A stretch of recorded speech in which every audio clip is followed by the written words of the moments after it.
सच्चिदानंद भगवान की, श्री सद्गुरुदेव महाराज की।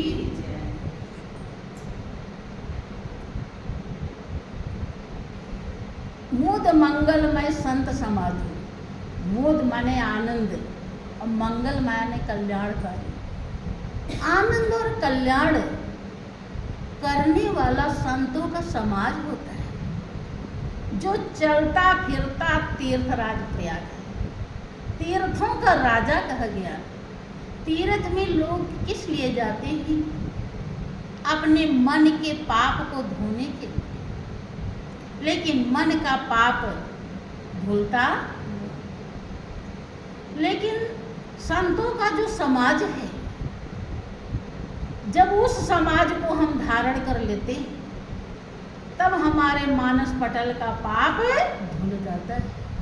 क्योंकि मन मंदिर का दरवाजा खुल जाता है, और जब दरवाजा खुल जाता है तो मन मंदिर में जब हम पूजा करते हैं, तब हमारे मन का पाप धुल जाता है। मन हमारा फिर जाता है, दुनिया से हट करके मालिक में जुड़ जाता है। तो आनंद और कल्याण प्रदान करने वाला संतों का समाज है, जो तीर्थों का राजा कहलाता है, तीर्थ राज। कहानी करती है कि संत इसीलिए परमार्थी सबसे बड़े हैं कि वो चलते फिरते तीर्थराज प्रयाग स्वयं चल करके जाते। ये सब तो जब वहाँ जाएंगे तब उनके फल को पाएंगे या कोई लाके देगा। लेकिन संत स्वयं मेहनत करते हैं, त्याग करते हैं। उनका केवल केवल एक ही ध्येय और लक्ष्य होता है कि किस तरह से कितने जीवों को हम अच्छे से अच्छी तरह समझा दें कि वो अपने ध्येय और लक्ष्य को प्राप्त हो जाए। उसकी जन्म जन्मांतर की जो आत्मा की प्यास है वो बुझ जाए। जो किसी चीज में नहीं बुझ पा रही है, चाहे कितना धन हो, चाहे मकान हो, चाहे दुकान हो, चाहे बेटा बेटी हो, जब आत्मा में निर्मलता आ जाती है तो उसे समझ में आता है कि ये सब से हमारा कोई मतलब नहीं, ये सब तो हमारे किसी काम के नहीं है। और जो हमारे काम का है उसे प्रदान करने वाले संत होते हैं। और संत जो प्रदान करते हैं वो अविनाशी है, वो हमारा है। ये जो और चार परमार्थी हैं वो तो बस थोड़ा ही, यद्यपि वो अपने लिए कुछ नहीं रखते, सब हमारे लिए ही है उनका। लेकिन संत का जो भलाई है वो अविनाशी भलाई है।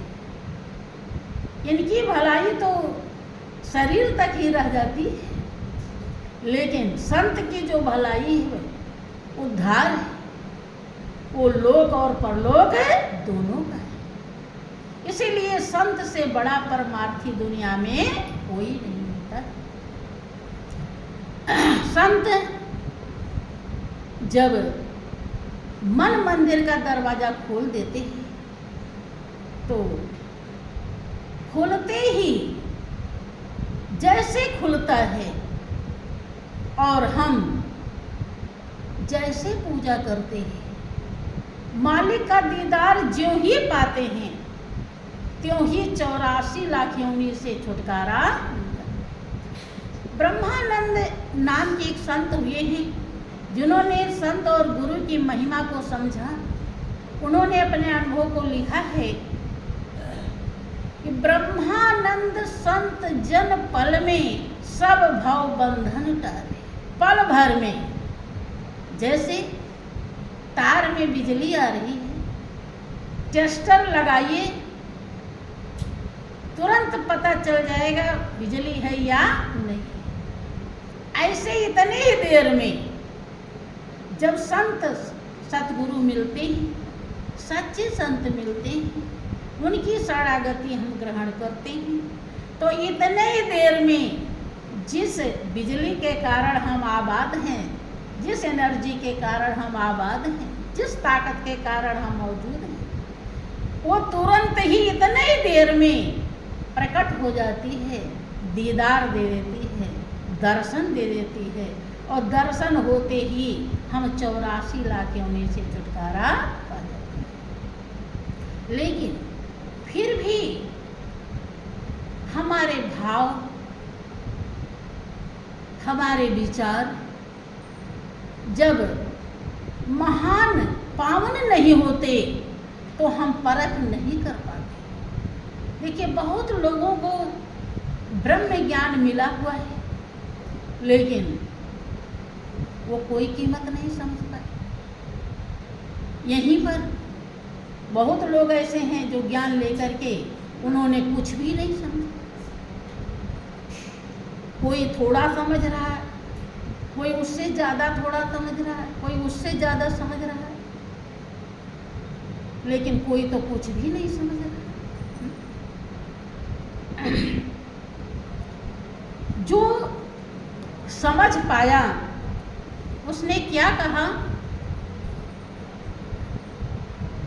कि ऐ मेरे सतगुरु आके मिल जा मुझे, हम अनाथों का कोई सहारा नहीं। ऐ मेरे सतगुरु आके मिल जा मुझे, अनाथों का कोई सहारा नहीं। छोड़ दोगे पतित को बुरा जाने कर, मेरी नैया का कोई किनारा नहीं। छोड़ दोगे पतित को, मेरी नैया का कोई किनारा नहीं। क्या कहता है भक्त?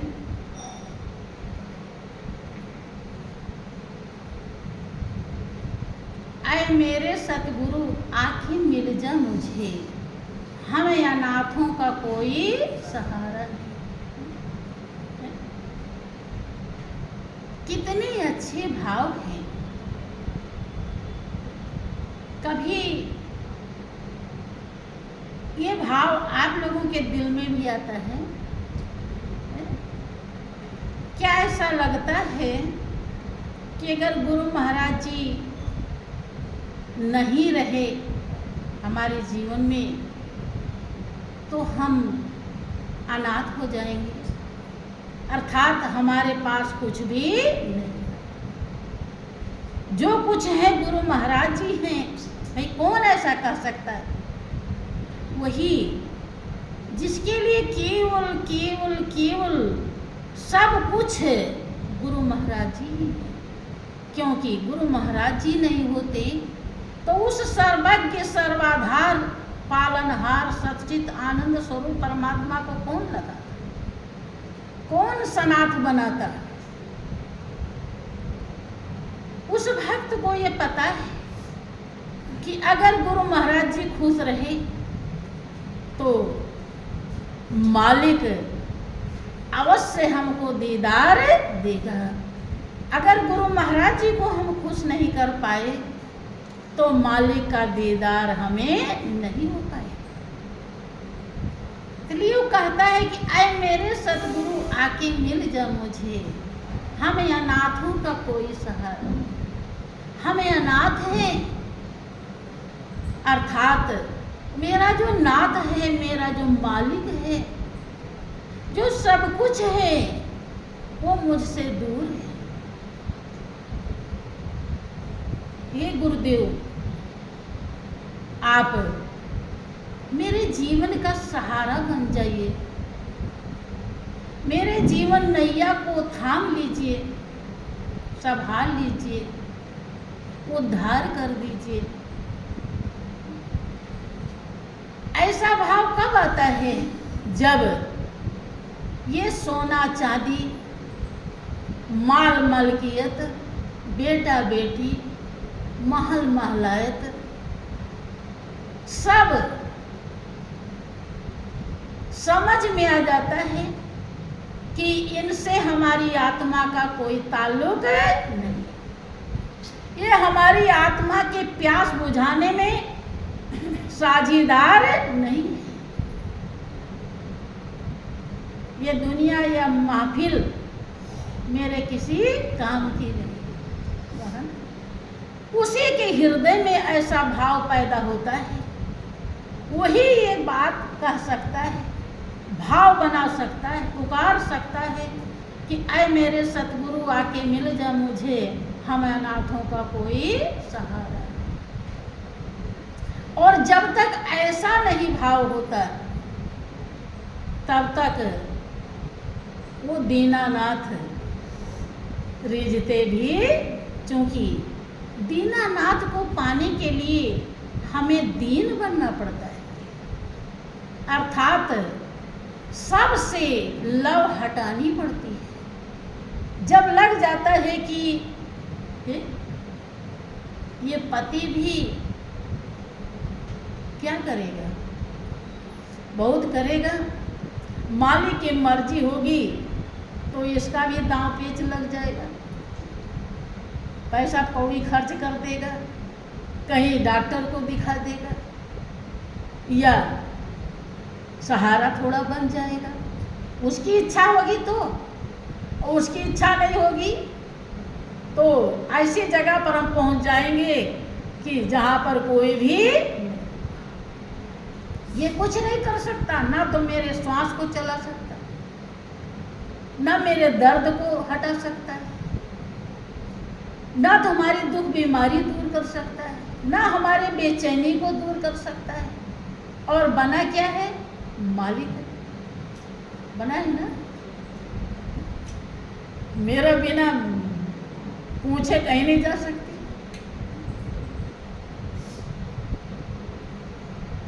जब मैं अपने जन्मभूमि पर ही थी, वो शायद मुझको ज्ञान मिल गया था, महात्मा भी नहीं बनी थी, तो जीवन में कुछ ऐसे संस्कार थे, खुशियाँ थी कि जो कोई भी आता था तो मैं उसे कुछ ना कुछ सुनाने लगती। कोई लड़का सा आया, कहीं का था, रिश्तेदार कुछ, तो मैं उसे सुना रही थी कि सब कुछ प्रभु का है, अपना कुछ भी नहीं है। कि अच्छा, हमारी भी तो नई नई शादी हुई है, अब प्रभु कहे कि पत्नी को हमें दे दो, तो मैं दे दूंगा क्या? तो हमने कहा कि पत्नी को देना नहीं है, वो तो उसी की है ही। अब वो जब ले जाएगा तो तुम कुछ नहीं कर पाओगे। जब वो ले जाने लगेगा, ऐसा कैसे? कि ऐसा ही, अभी आप होश में नहीं, इसीलिए समझ में बात नहीं आ रही। बहुत पहले की बात, तो लोगों के अंदर ऐसी भावनाएं होती हैं, जानते हैं कि पल भर में जीवन चला जाता है, लेकिन फिर भी खूंटा वहीं गाड़ते, भाव वहीं पर लगाए रखते, जरा सी निर्मलता नहीं आती। कितना भी सुनते हैं, कोई कबीरदास जी ने अपने अनुभव को व्यक्त किया कि साखी शब्द बहुत सुना और मिटान मन के दाग, और संगत से सुधरा नहीं ताका बड़ा या भाग। साखी, साक्षी, जिस ग्रंथों में लोग अब जिस रास्ते से मंजिल पाए हैं, क्या दांव पेच है, क्या रहस्य है, क्या क्रियाकलाप है, क्या ध्यान बंदगी है, सब लिख दिया है। और उसको ही समझाया जाता है और उसको बहुत सुने, लेकिन उसका पालन नहीं किया। जब पालन नहीं करेंगे, दाग लगा है और उसको विधिवत धोएंगे नहीं, तो दाग कैसे छूटेगा? सोचे कि ऐसे जरा पानी में डाल के और निकाल के फैला दें। दाग है तो उसे तो बहुत मलना पड़ेगा। कभी कभी देखा होगा कि कोई कोई दाग तो बड़े तरीके से छुड़ाने पड़ते हैं, है बात कि नहीं? वो छूटता नहीं है बहन। कि संत सद्गुरु समझा रहे हैं, एक एक शब्द किसमें बुराई है, किसमें भलाई है, क्या दुर्गति प्रदान करेगा, क्या सदगति प्रदान करेगा, कौन सा कर्म अपनाना चाहिए, कौन सा कर्म छोड़ देना चाहिए।